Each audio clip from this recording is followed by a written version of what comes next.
एक सेठ था,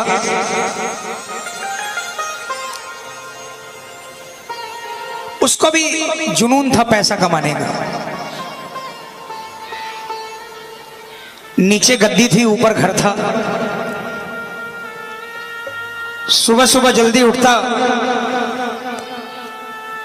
घर के सब लोग सोए रहते, नीचे आकर अपने व्यापार में लग जाता।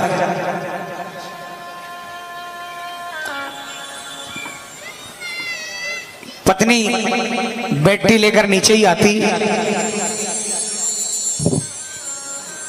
सुबह से लेकर रात तक वो सिर्फ अपने व्यापार में मगन रहता। घर वाले बीवी बच्चे कभी कहते कि हमें छुट्टी का दिन है, बाहर घुमाने के लिए ले चल पड़ो, या हमारे साथ आज मार्केट के लिए चल पड़ो, तो सेठ तिजोरी खोलकर गड्डी निकालकर दे देता। कहता पैसे ले जाओ, गाड़ी खड़ी है, ड्राइवर खड़ा है, गाड़ी लेकर चले जाओ, ड्राइवर को लेकर चले जाओ, तुम काम करके आ जाओ, मुझे डिस्टर्ब मत करो, मुझे अभी पैसा कमाना है। उसके लिए पैसा से बड़ा दुनिया में कुछ था ही नहीं। यार दोस्त आते, वो भी बहुत मिन्नत करते कि यार कभी तो बाहर निकला करो, लेकिन सब हार गए। एक बार घर वालों ने और सेठ के यार दोस्तों ने मिलकर मन में एक विचार किया। 2-3 दिनों की छुट्टी लगातार पड़ रही थी और घर वालों ने अल्टीमेटम दे दिया सेठ जी को कि इन छुट्टियों के अंदर में हमको बाबा श्याम के दरबार में, सालासर जी दरबार में, रानी सती दादी के दरबार में दर्शन करने जाना है और आपको साथ लेकर जाएंगे। सेठ ने बहुत मना किया, घर वालों ने भी अनशन कर दिया कि अगर नहीं चलोगे तो खाना पीना सब बंद कर देंगे। सेठ इतना निर्दयी नहीं था, हार गया और प्लान सफल हो गया। घर के बीबी बच्चे और सेठ के यार दोस्तों ने मिलकर एक बड़ी लग्जरी बस करी और सब कोई मिलकर गाड़ी में बैठकर सुबह सुबह बाबा श्याम के दरबार के लिए निकल पड़े। गाड़ी के अंदर में कोई झांझ बजा रहा था, कोई मजीरा बजा रहा था, कोई ढोलक ढपली बजा रहा था, भजन गा रहा था, कोई नाच रहा था कोई। लेकिन सेठ वहां पर भी मोबाइल लेकर सौदा कर रहा था।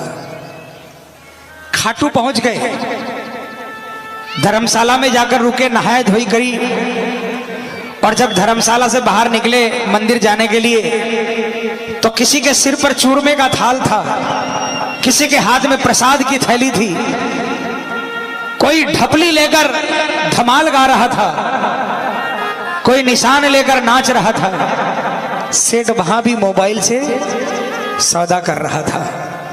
बाबा के मंदिर की सीढ़ी आई, सेठ ने कान पे से मोबाइल नहीं हटाया। अब की बार उसकी धर्मपत्नी ने झपट्टा मारकर मोबाइल छीन लिया। अरे कुछ तो शर्म करो, अब तो बाबा का दरबार आ गया, अब तो ये व्यापार और कारोबार को थोड़ी देर के लिए तिलांजलि दे दो। सेठ मन महसूस कर रह गया, बिना मन के उसने पहली सीढ़ी पर कदम रखा।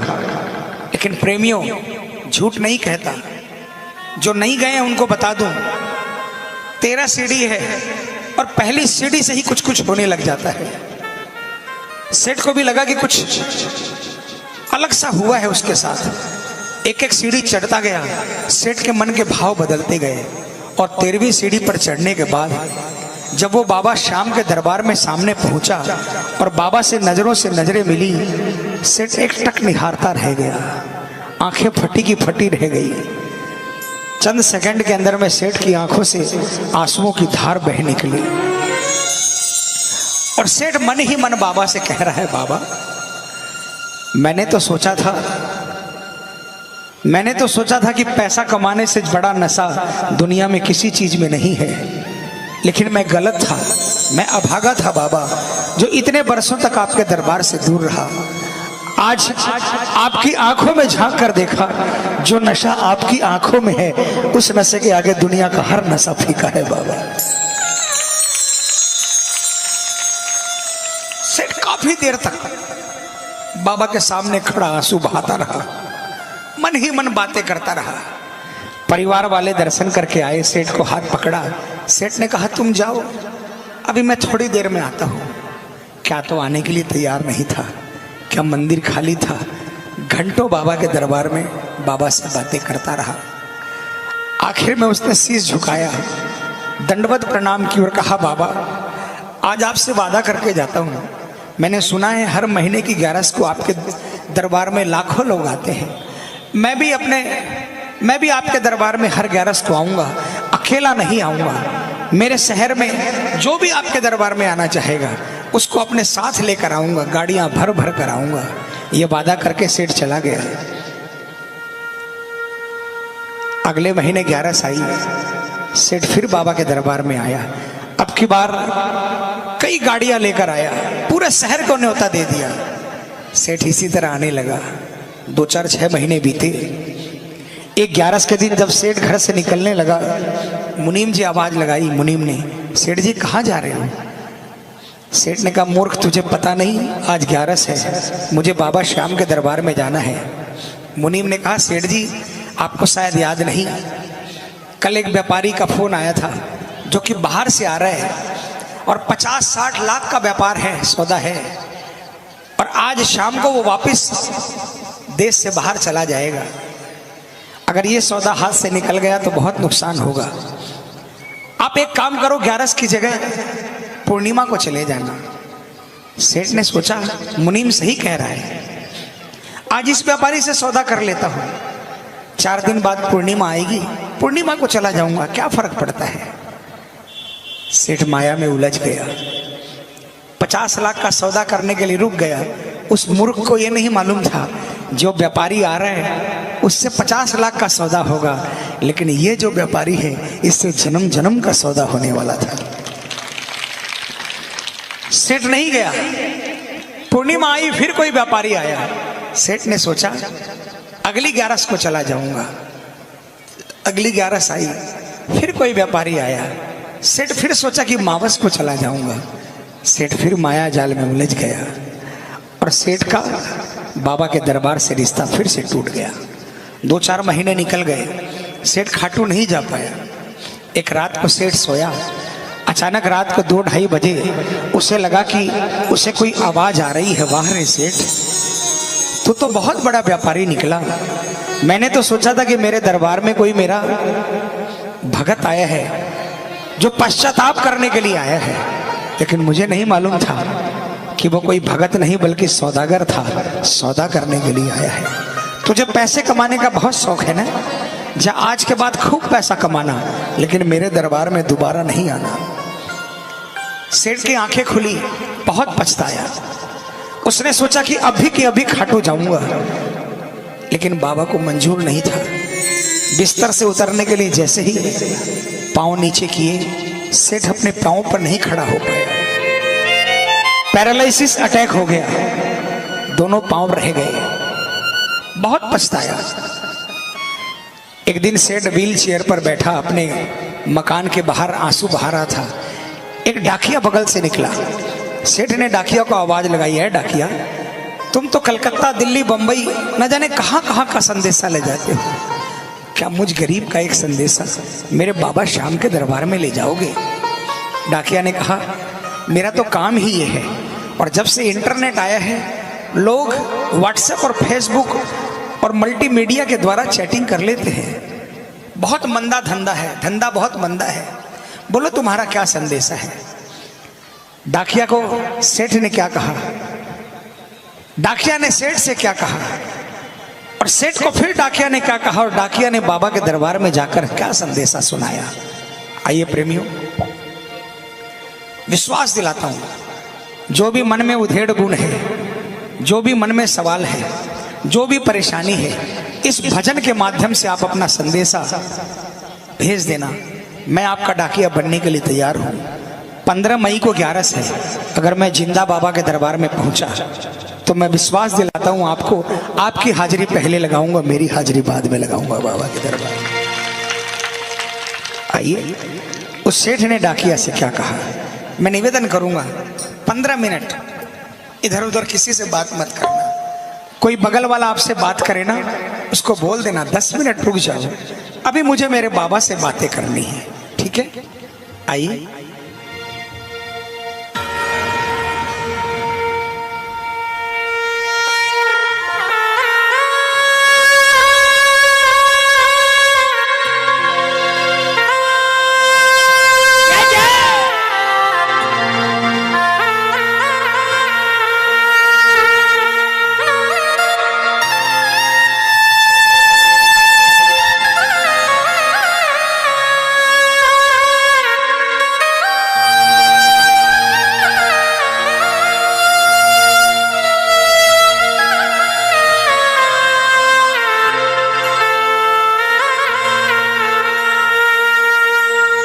डाकिया जा रे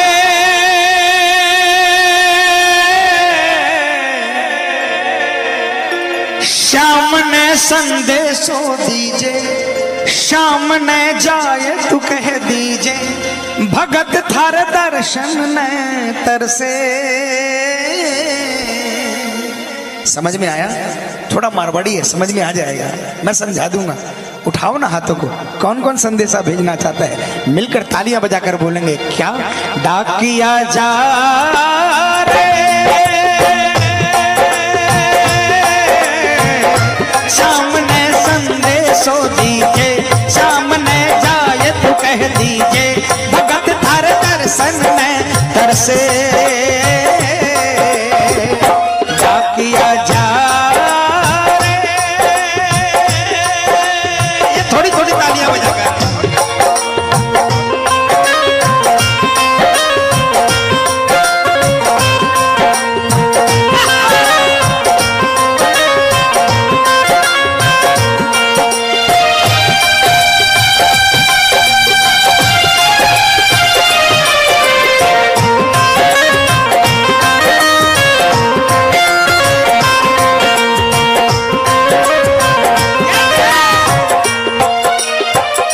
बजाओ ना।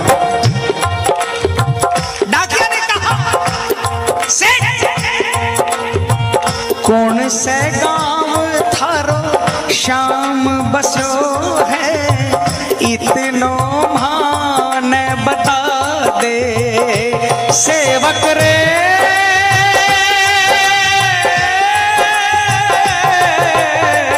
कौन से गांव थारो श्याम बसो है, इतनो मान बता दे।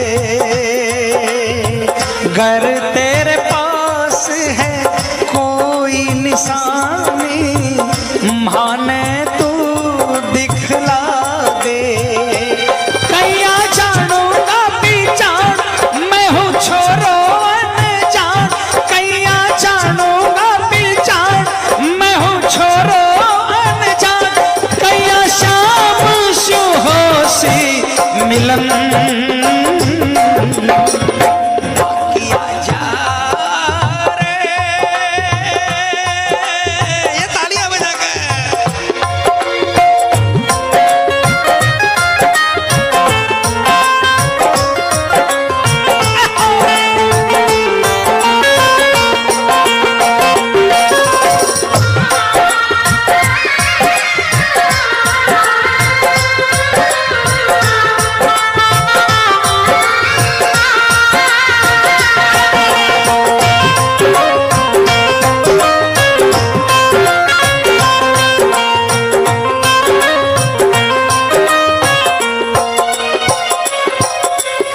किसको किसको ठिकाना पता है खाटू का? तालियां। सेठ ने कहा खाटू में है श्याम जी को मंदिर, शिखर ध्वजा लहरावे। डाकिया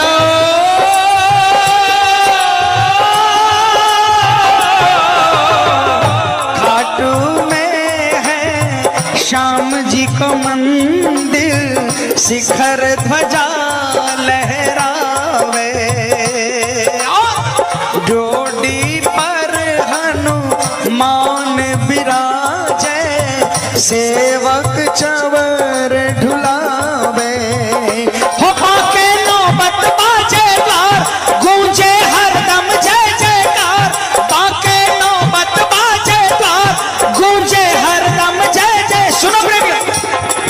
खाटू जाते हो ना, जब छोटी सीढ़ियों से दर्शन करने चढ़ते हो, अखंड ज्योति वाले चबूतरे पर नगाड़ा रहता है, नगाड़ा वाला भी रहता है, तालियां बजा, उसके हाथ से डंडा लेकर माथे से लगाकर जो भी अरदास हो वो अरदास कहकर 5 बार उस नगाड़े पर वार किया करो, और जो भी आपकी श्रद्धा हो 10, 20, 50, 100 उस नगाड़े वालों को दे दिया करो, अरदास पूरी होती है।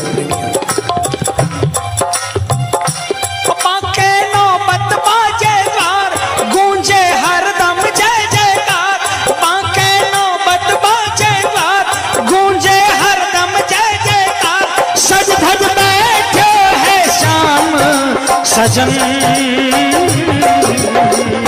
डाकिया जा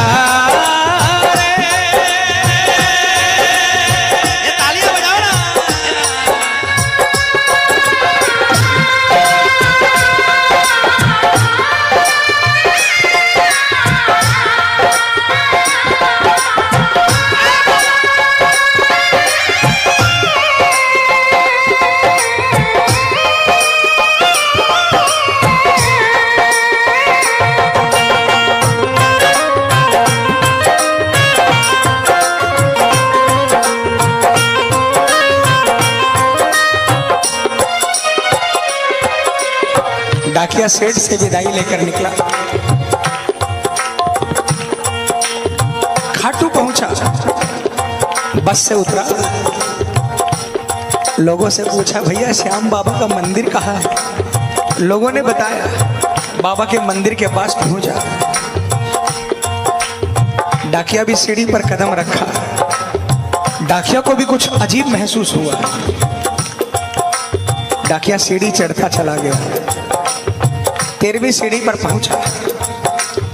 ध्यान देना, जब कोई कोरियर वाला आता है, डाकिया आता है, घंटी बजाता है, और जब आप दरवाजा खोलते हो ना तो डाकिया या कोरियर वाला पहले आपको नहीं देखता, पहले अपने झोले में हाथ डालता है और झोले से आपकी चिट्ठी निकालता है, फिर आपकी तरफ देखकर आपकी चिट्ठी आपको सुपुर्द करता है। अभी तक डाकिया ने बाबा को नहीं देखा था, तालियां बजाना।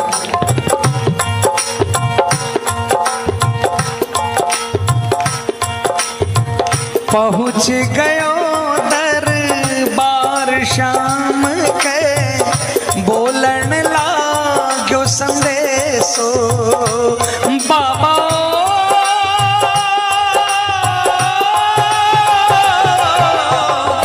बन बैठो कद शाम दीवानो, कुछ ना रयो अंदेशो। डाकिया ने जैसे ही अपने थैले में हाथ डाला, चिट्ठी निकाली ना, बाबा की तरफ देखा, डाकिया के होश उड़ गए, चिट्ठी हाथ से छूट गई,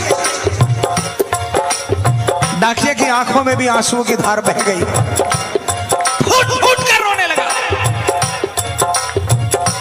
संदेशा सुनाना भूल गया। अचानक उसे लगा कि कोई आवाज आई, अरे डाकिया, तो जिस काम के लिए आया है वो काम तो बता। डाकिया बाबा के चरणों में गिर गया, उसने कहा बाबा मैं अभागा डाकिया, जिंदगी के 40 साल साइकिल के 2 पहियों पर बिता दिए, इसका संदेशा उसको सुनाया, उसका संदेशा उसको सुनाया, मेरी सुनने वाला आज तक कोई नहीं आया। रिटायरमेंट के 2-3 महीने बाकी बचे हैं, ये तो भला हो उस सेठ का जिसने मुझे आपके दरबार का पता बता दिया। मैं सेठ का संदेशा जरूर लेकर आया हूं, लेकिन अब आपसे विनती करता हूं, मुझे यहां से नहीं जाने दो बाबा, अपने चरणों की सेवा दे दो, कुछ नहीं चाहिए, दिन भर आपकी और आपके भक्तों की सेवा करूंगा, आपके प्रसाद की अगर आधी रोटी भी मिल जाएगी उसी में संतोष करके अपना जीवन बिता दूंगा। बन बैठो कद शाम दीवानो, कुछ ना रहो अंदेशो। ओ आखड़ ल्यासो बरसीदार, चैया सावन की फुहार। आखड़ ल्यासो बरसीदार, चैया सावन की फुहार। देख सावरिया बोलो यह वचन।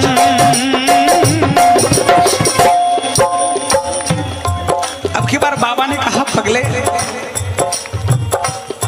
तुझे वापिस भेजने के लिए थोड़ी बुलाया है मैंने, तुझे अपने पास रखूंगा, लेकिन मेरा एक छोटा सा काम कर देगा। जब भवसागर पार करने वाले ने केवट से कहा कि मुझे गंगा पार करा दे, वो चरणों में गिर गया। डाकिया फिर चरणों में गिर गया। दुनिया का काम बनाने वाले आज मुझ गरीब को कह रहे हैं कि मेरा एक काम कर देगा।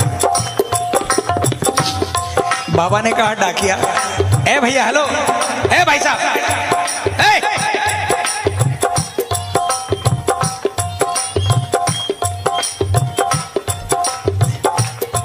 बाबा ने कहा, पगले, जिस सेठ की चिट्ठी लेकर आया है ना, अगर उसको संदेशा वापस नहीं सुनाएगा मर जाएगा वो। बस मेरा संदेशा उसको देकर आ जा, उसके बाद तुझे कहीं नहीं जाने दूंगा। और बाबा ने क्या कहा, डाकिया जा रे संदेशों सेवक ने दीजे, सेवक संदेश न तरसे। संदेशों सेवक ने दीजे, सेवक संदेश न तरसे। सेवकिया राह तेरी निरखे, डाकिया जा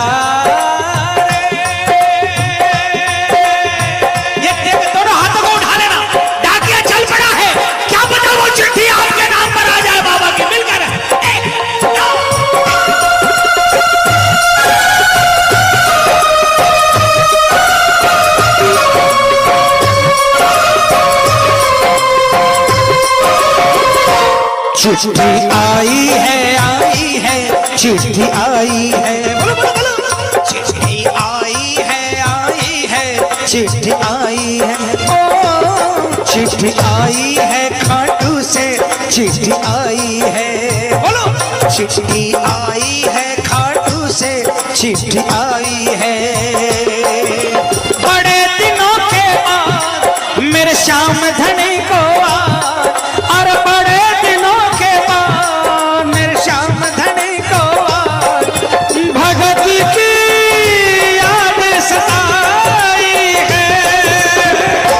चिट्ठी आई है, चिट्ठी आई है, ओ चिट्ठी आई है, चिट्ठी आई।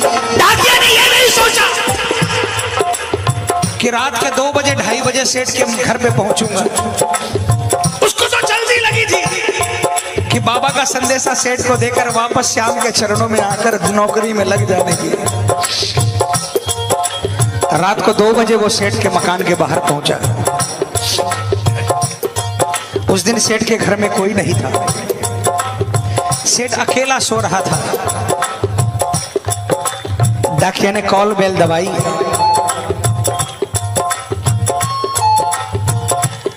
अचानक सेठ की नींद खुली। उसने सोचा आधी रात के वक्त कौन आया। अचानक उसे याद आया, डाकिया आया है, मेरे बाबा का संदेशा लेकर आया है। उठकर बैठ गया, लेकिन वो भूल गया कि उसके तो पांव नहीं है। घसीटते घसीटते व्हील चेयर पर पहुंचा और व्हील चेयर को धकेलते धकेलते दरवाजे तक पहुंचा। तालियां बजा।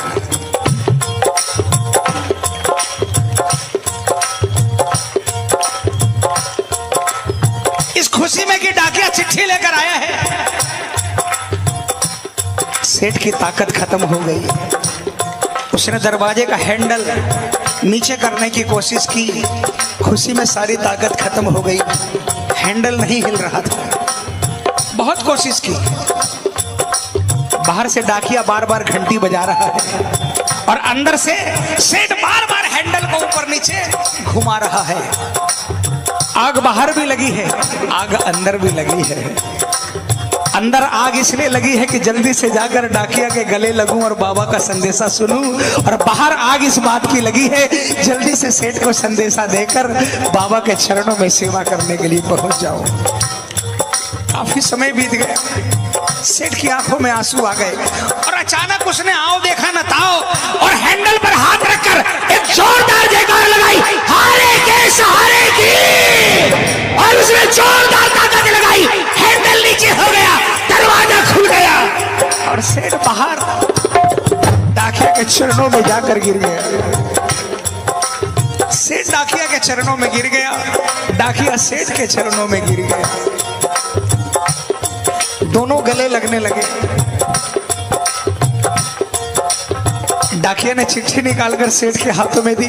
सेठ ने कहा, नहीं, मुझ पापी को मत दो, आप तो मेरे बाबा के करीब जाकर आए हो, आप अपने हाथ से मुझे संदेशा सुना दो। बाबा ने क्या कहा?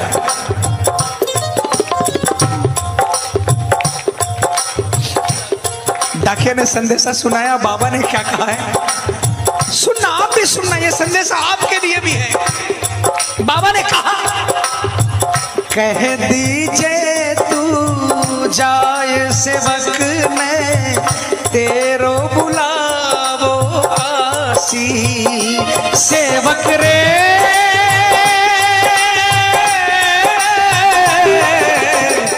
कह दीजिए तू जाए सेवक ने तेरो बुलावो आसी, सबकी आस पुराऊं तो तू कैया रह जासी, तेरी सारी जानू बात पूरी करशूं मन की आस, तेरी सारी जानू बात पूरी करशूं मन की आस, पर बढ़ा मेरे काने कदम। डाकिया सेठ, बाबा ने कहा, कह देना सेठ को जाकर, तेरी सारी बात जानता हूं और तेरी हर आस पूरी करूंगा, लेकिन पहला कदम तुझे बढ़ाना पड़ेगा। तू मेरी तरफ एक कदम बढ़ा, उसके बाद तुझे कुछ करने की दरकार नहीं, फिर मैं तुझे अपनी गोदी में लेकर चलूंगा। किसको किसको विश्वास है? पूरे हाथ उठाना, पूरे पूरे, और जोरदार तालियां बजाकर बस।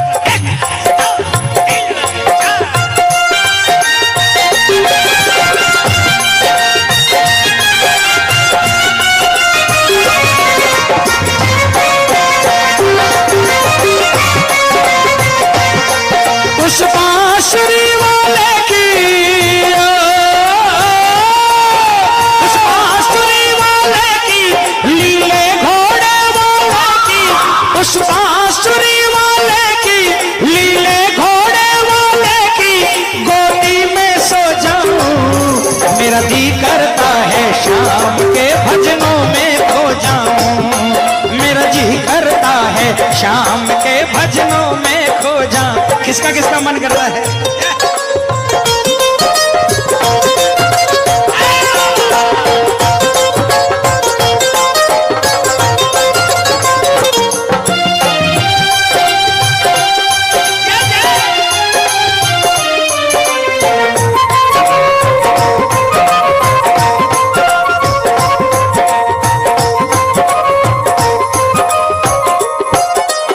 और जो ही बाबा का संदेशा सुना, सेठ नाचने लगा।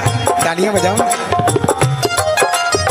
सुन संदेशो सांवरिये को मनड़ो घणो हरसायो, बोलो बोलो। सुन संदेशो सांवरिये को मनड़ो घणो हरसायो, बंध गया पाँव में घूघरिया सा, मन को मोर यो आयो, हमारो श्याम बड़ो दिलदार, हो जाओ लेवन में तैयार, हमारो श्याम बड़ो दिलदार, हो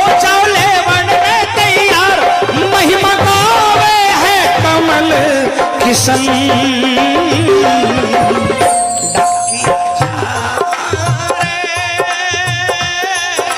देखो आपका डाकिया मैं हूं, कोई फीस नहीं लूंगा। भजन खत्म हो गया, मेरी तरफ से आखिरी लाइन है, पूरे हाथ उठा लो, पूरे पूरे और जोरदार आवाज में सिर्फ ये 2 लाइनें कह देना, विश्वास दिलाता हूं आपका संदेशा बाबा के दरबार में पहुंच जाएगा। क्या? डाकिया जा